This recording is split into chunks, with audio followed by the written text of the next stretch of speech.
પૈસાના ગુલામ હોય ને એનામાં આવી વાણી જ ના આવે, આવી ઓકાત અને આવું પરાક્રમ જ ના આવે સાહેબ. પૈસાના ગુલામ. પૈસો ખરાબ નથી, સમજો.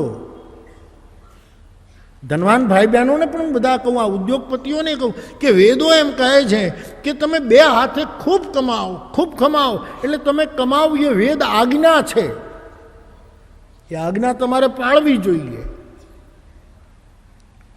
ખૂબ કમાઓ, બે હાથે કમાઓ, પણ પાછી વેદની એક બીજી પણ આજ્ઞા છે કે તમે બે હાથે કમાઓ અને ચાર હાથે વાપરો.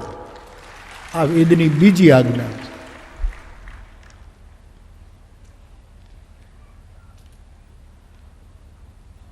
મને કાલે કોણ લવજી બાદશાહ કહેતા હતા, મારી સાથે ગાડીમાં હતા, લવજીભાઈ કહેતા હતા, મને એનું વાક્ય બહુ ગમ્યું. આ માણસ બોલે ઓછું, પણ એનું એક વાક્ય મને બહુ ગમ્યું. હું એને ઘરે જતો હતો ત્યારે છે આમાં બેઠા જ લવજી બાદશાહ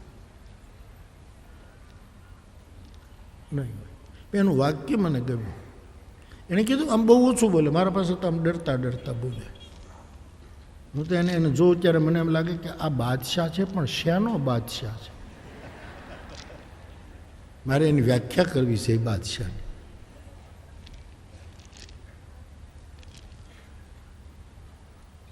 એણે એમ કીધું કે બાપુ, મૂડી વપરાવી જોઈએ અને સંબંધો સચવાવા જોઈએ. અત્યારે શું થાય છે?